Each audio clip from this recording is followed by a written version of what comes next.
Hi, these are the 4 key uses of video in schools: teacher training, live broadcast, flipped classrooms and revision. Using one or a mixture of these has improved results at many schools by as much as 15%. Starting with teacher training, this is the main usage of video in schools within the UK, that's secondary and primary. The way to introduce it is to use it for self-reflection so that teachers get to feel comfortable with the use of video in the classroom.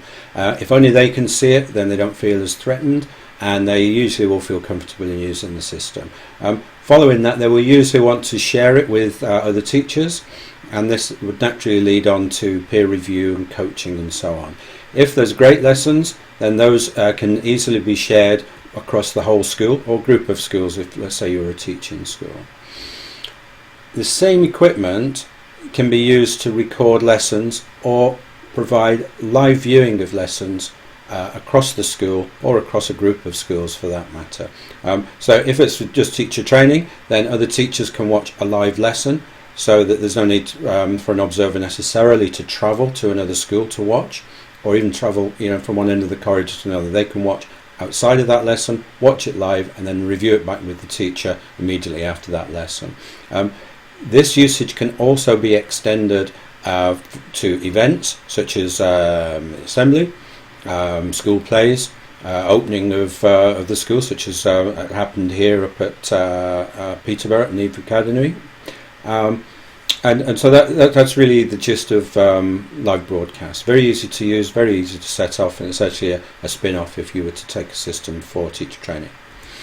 The other area is for creating video content for flipped classrooms. The big thing now is providing effectively the homework in the form of video before the lesson begins, so when the students come, they're well prepared with a range of questions. It becomes a much more dynamic environment. So flipped classrooms, you need to have tools that are easy to use, and in essence the system can be switched on. You can just record a video, 2 videos, or video and whatever happens on the screen.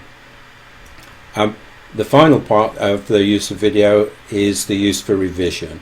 This has become mainstream in the universities and now is extending into schools. We have over half the universities in the UK using the system to record virtually every lesson, and then the students can log on and learn at their own pace. So there's no need to make copious notes of things that you didn't understand in the first place. It's all there to be logged on and watched as many times and at whatever speed you want to as well.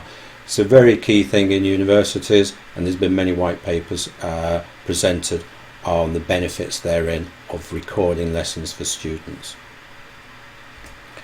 These are some of the users that we've got. There's around about 25,000 teachers using the system now and recording lessons, and around about 3 million students actively logging on and using the system. So there's been a rapid uptake over the last few years, and you can see some of the universities, the colleges, the secondary schools, the primary schools and the teaching schools there that are now using the system.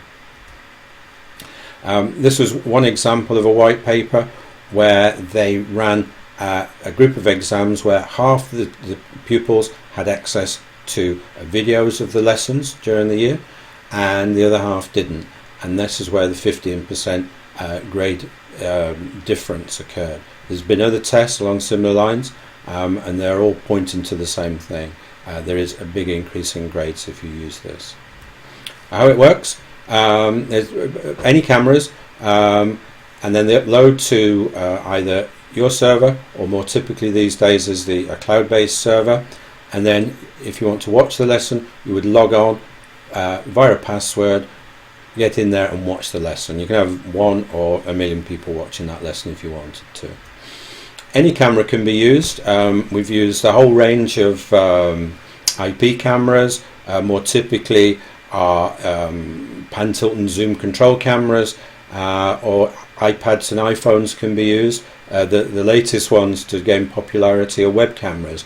They're popular mainly because they're very easy to use. They don't have batteries necessarily because they're charged by the laptop that they're connected into, and they capture the whole room, so there's no need to track the teacher around. But if you want to track the teacher, we support a variety of tracking devices such as the one shown at the bottom left of the screen there, which will follow the teacher around. The choice is yours, whichever you feel is the best for you.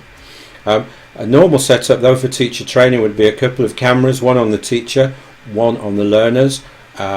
Remember, we can also capture the computer screen, so everything that happens in the lesson is captured for review later on. Once you get to the end of the lesson, it will automatically upload to the cloud, and then anyone with an internet enabled device can log on, subject to passwords, be able to watch that particular lesson or group of lessons. If there's just one camera, then this is just what they'll see. It's what you'd expect to see. If you have two cameras in this example, you'll see one on the pupils, and the one in the top left happens to be the one on the teacher. These can be moved around, double click on them, they go to full screen, but typically you could watch a lesson unfold in this particular window and be more than happy with it.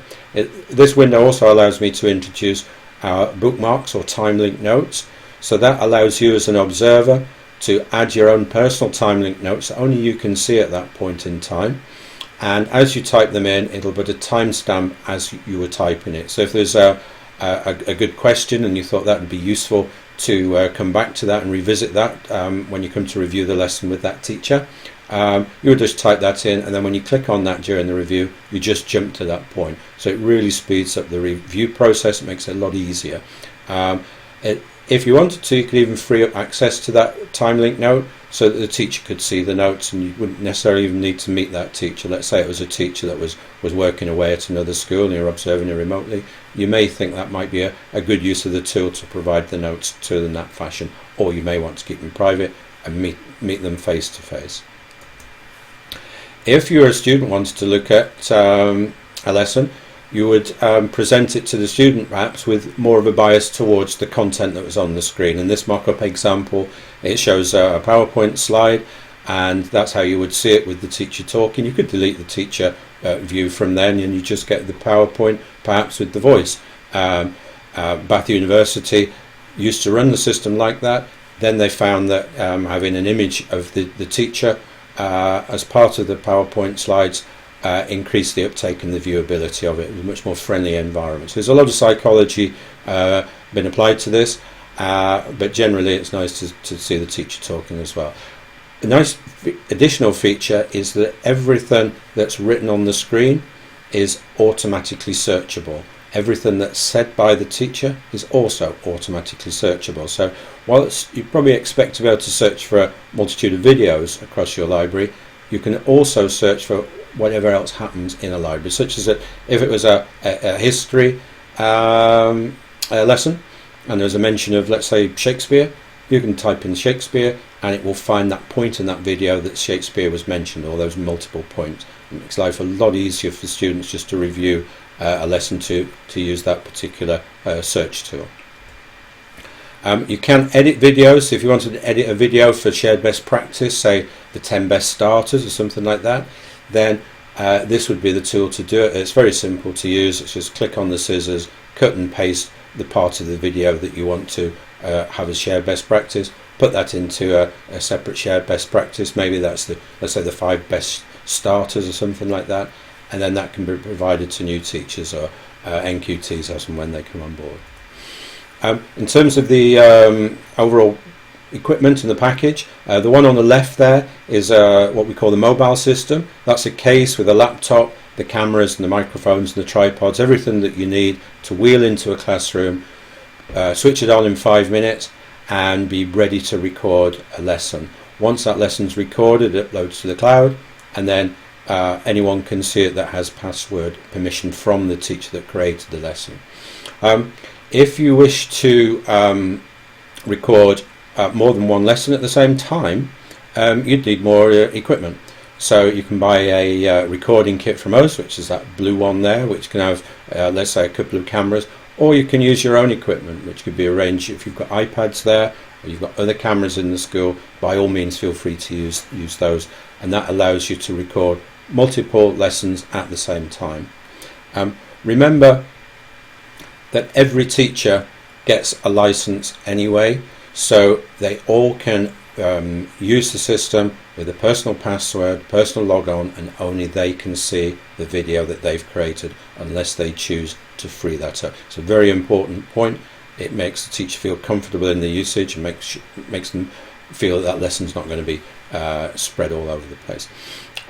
Everything's included in terms of the mobile system, which is hardware, software, training and support and so on, and then there's an annual fee depending upon the size of the school.